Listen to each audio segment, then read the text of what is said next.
રાજ્યમાં smart meter મુદ્દે લોકોમાં અસમંજસ વચ્ચે સ્માર્ટ મીટર મુદ્દે MGVCLના MD તેજસ પરમારે નિવેદન આપ્યું છે। બંને મીટર વચ્ચે માત્ર ટેકનોલોજીનો જ ફરક છે। બંને મીટરમાં તમામ ચાર્જીસ સરખા જ છે। લોકોમાં અસમંજસ ઊભી થતા વિરોધ થયો છે। આ તમામ નિવેદન તેજસ પરમારે આપ્યા। સ્માર્ટફોન નહીં હોય તેને અન્ય વિકલ્પ અપાશે। પહેલા સરકારી કચેરીઓમાં સ્માર્ટ મીટર લગાવાશે। સમજણ અપાયા બાદ જ ઘરોમાં મીટર લાગશે। આ તમામ નિવેદન તેજસ પરમારે આપ્યા છે। વિરોધ થઈ રહ્યા છે। સૌપ્રથમ તો આપની પાસે એ જાણવા માંગીશ કે સ્માર્ટ મીટર છે શું? સ્માર્ટ મીટર આપણું જે સામાન્ય મીટર છે એના જેવું જ મીટર છે। એમાં જેમ સામાન્ય મીટરમાં અત્યારે આપણે કરંટ પાસ થાય અને આપણને જે યુનિટ જોવા મળે વપરાશના એને એ જે રીતે ગણતરી કરે છે સિદ્ધાંત જે ઇલેક્ટ્રિસિટીના એની પાછળ લાગેલા છે એ જ સિદ્ધાંત પ્રમાણે આ નવું સ્માર્ટ મીટર છે એનું મીટર એ રીતે કામ કરે છે। આપણે સ્માર્ટ એટલા માટે કહીએ છીએ કે એમાં બે વસ્તુ એડિશનલ આપણે એમાં જોડી દીધી છે। જે જૂના મીટર છે એમાં જ બે વસ્તુ આપણે જોડી દીધી છે। એમાં એક વસ્તુ આપણે જોડી છે કોમ્યુનિકેશન ની જે ડિવાઇસ છે એ, એટલે એમાં કમ્યુનિકેશન ડિવાઇસની મદદથી આપણે જે પણ ડેટા સ્માર્ટ મીટરમાં રેકોર્ડ થતો હોય એ આપણે સોફ્ટવેરને મોકલી શકીએ છીએ, જેનો ઉપયોગ કંપની પણ કરી શકે છે અને ગ્રાહકને પણ આપણે એપ્લિકેશન મારફતે એ ડેટામાંથી કન્ઝમ્પશનનો ડેટા છે આપણે દેખાડીએ છીએ। બીજી એમાં એક વસ્તુ એડ કરી છે એ છે સ્વિચ, જેને આપણે ડિસ્કનેક્શન અને રિકનેક્શન સ્વિચ તરીકે ઓળખી શકીએ કે જો આપણે રિમોટ ડિસ્કનેક્શન કે રિકનેક્શન કરવું હોય તો આપણે સ્વિચની મદદથી કરી શકીએ। એટલા માટે એ મીટરને આપણે સ્માર્ટ મીટર કહીએ છીએ। અધરવાઇઝ મીટર જે આવું આપણું સામાન્ય મીટર છે એ જ પ્રમાણેનું મીટર છે। આપણે ટેકનોલોજી અપગ્રેડેશનના પ્રોગ્રામ હેઠળ આપણે આ મીટર્સ રિપ્લેસ કરી રહ્યા છીએ અને નવા મીટર લગાડી રહ્યા છીએ। હવે એ વખતે પણ જ્યારે જ્યારે વર્ષોમાં જ્યારે આ પ્રકારે મીટર બદલાયા ત્યારે પણ આ પ્રકારનો વિરોધ એક આવી રહ્યો હતો કે અમારું જે નવું મીટર છે એમાં વધારે રીડિંગ નોંધાય છે।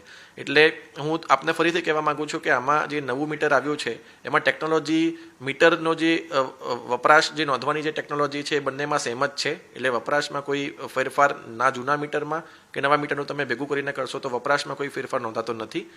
ફક્ત મેં કીધું કે એમાં બે વસ્તુ એડિશનલ આવી છે, સ્વિચ અને કોમ્યુનિકેશન ડિવાઇસ, એટલા માટે આ મીટર સ્માર્ટ થયું છે। જે લોકોની ફરિયાદ છે કે સ્માર્ટ મીટરના કારણે અમારો વીજળીનો વપરાશ વધી ગયો છે એમાં ઘણા બધા કારણ હોઈ શકે। એક કે અત્યારે જે સ્માર્ટ મીટર જ્યારે આપણે લગાવ્યું ત્યારે જે આપણે જૂનું મીટર બદલ્યું અને એ મીટરની અંદર જે વપરાશ આપણો નોંધાયેલો હતો, જેનું બિલ આપણે લેવાનું બાકી હતું, એ બિલ આપણે અત્યારે સ્માર્ટ મીટરના જ જે બેલેન્સ છે એમાંથી આપણે ડેઇલી બેસિસ ઉપર 6 મહિના સુધી કરી વપરાશ એ ભરી શકે એ રીતે આપણે એમાંથી ઉધારવાનું ચાલુ કર્યું હતું। એટલે તમારો જે દૈનિક વપરાશ જે સ્માર્ટ મીટરમાં નોંધાય એની જે ગણતરી થાય અને એના ઉપરાંત જે જૂના બિલની રકમ છે એ જે થોડી એમાંથી કપાય, કારણ કે ગ્રાહકને એક સાથે જૂનું બિલ ના ભરવું પડે એટલા માટે સુવિધા આપણે આપવામાં આવી હતી। સ્માર્ટ મીટરના સાથે આપણે એક એડિશનલ ફેસિલિટી લોકોને આપીએ છીએ કે જો તમારે સ્માર્ટ મોબાઈલ તમારી પાસે હોય તો તમે એપ્લિકેશનમાં તમારા ઘરે બેઠા કે ગમે ત્યાંથી તમે તમારા વીજળી વપરાશ જોઈ શકો છો। દર અડધો કલાકે પણ તમે જોઈ શકો છો। હું આપને જ કહેવા માંગુ છું, હવે માની લો કે જેની પાસે ફેસિલિટી નથી તો એ પોતાનો વીજળીનો વપરાશ એ મીટરમાં તો જોઈ જ શકે છે, જે અત્યારે સામાન્ય રીતે આપણે જોઈએ છીએ।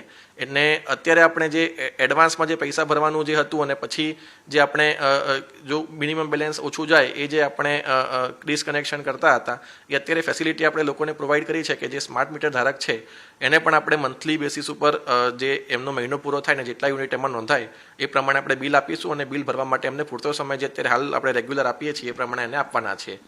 બીજા એક આક્ષેપ એવા પણ થઈ રહ્યા છે કે સ્માર્ટ મીટર હાલ લગાવીને પછીથી કોઈ છુપા ચાર્જ લેવામાં આવશે કે એવું કંઈ ખરું?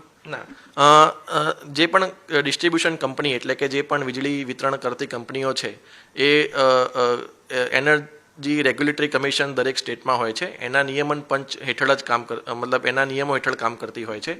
એટલે એક ચોક્કસ પ્રકારનું રેગ્યુલેશન આ ડિસ્ટ્રીબ્યુશન સિસ્ટમ્સમાં અક્રોસ ધ મતલબ ઇન્ડિયા રહેલું છે અને એમાં દર વર્ષે અમે પિટિશન ફાઇલ કરતા હોઈએ છીએ।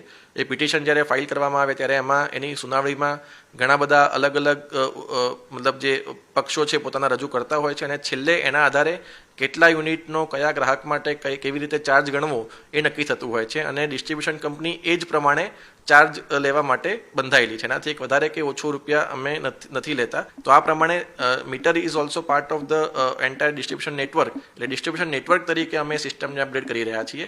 એટલે તમામ ગ્રાહકોમાં આ રીતે ધીરે ધીરે તબક્કાવાર આપણે આ કામગીરી નજીકના ભવિષ્યમાં જેટલો સમય આમાં લાગે, કારણ કે બહુ મોટો વિશાળ ગ્રાહક વર્ગ અમારો છે, પણ મેં કીધું એમ કે મીટરથી એમની કોઈ જૂની પરિસ્થિતિ છે એમાં કોઈ પ્રકારનો ફેરફાર થવાનો નથી. ઓપ્શન મળશે નહીં બીજું. હા, કારણ સ્માર્ટ મીટર ફરજિયાત લગાવવા જ પડશે. એટલે કોઈ પણ મીટર, સપોઝ આ ટેકનોલોજી નવી આવી છે, એ અમારી ડિસ્ટ્રીબ્યુશન સિસ્ટમનો ભાગ છે, એ અમારા કંપનીની માલિકીનો ભાગ છે. જે મીટર છે એ પ્રોપર્ટી જે છે એ કંપનીની પ્રોપર્ટી છે. એટલે કંપનીની પ્રોપર્ટી બદલવાનો કે એમાં કોઈ સિસ્ટમ અપગ્રેડેશન કરવાનો જે છે હક છે એ કંપનીને રહેલો છે.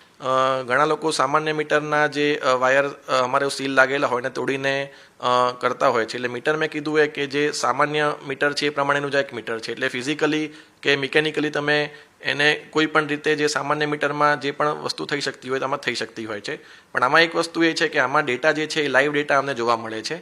એટલે જો આ પ્રકારના કોઈ ચેડા થાય તો અમે લાઈવ ડેટાના આધારે અમે ડાયરેક્ટ તો નહીં પણ ઇનડાયરેક્ટલી પણ અમે જાણી શકીએ કે આ મીટર જો સપોઝ માની લો કે કોઈ ઘણા દિવસથી એમાં રીડિંગ નોંધાતું ના હોય તો અમે એને સ્થળ ઉપર જઈને ખાતરી કરીને પછી ચેક કરી શકીએ કે ખરેખર મીટરમાં કોઈ ભૂલ છે કે પછી કોઈ એમાં એવું કોઈ ચેડા થયા છે એટલા માટે મીટરનું રીડિંગ નોંધાતું નથી. એ ગ્રીવન્સીસ છે એ તમામ ગ્રાહકોમાં નથી. જે કેટલાક લોકોને આના બાબતે ગેરસમજ ઊભી થઈ જાય અથવા તો એમને ખબર નથી કે જાણતા નથી કે આ બધી જે મતલબ કેલ્ક્યુલેશન હોય છે, રીડિંગ કેવી રીતે લેવાય છે, કેવી રીતે આનું સિસ્ટમમાં દેખાય છે, એ બધી જે લોકોને કોઈ કદાચ ગેરસમજ ઊભી થઈ છે અથવા તો એમને ખ્યાલ નથી આવતો એવા લોકોમાં જ મારા ખ્યાલથી આ થોડુંક વિરોધનું વાતાવરણ ઊભું થયું છે. બિલકુલથી. તો આ હતા MGVCLના MD તેજસ પરમાર, જેઓએ તમામ જે સવાલો ગ્રાહકોના હતા તે સવાલોનો જવાબ આપ્યો છે. ત્યારે હવે આગામી દિવસોમાં ગ્રાહકો આ બાબતોને સમજી શકે છે કે કેમ તે જોવું રહ્યું. કેમેરામેન અંકિત સાથે દર્શન ચૌધરી, ન્યૂઝ કેપિટલ, વડોદરા.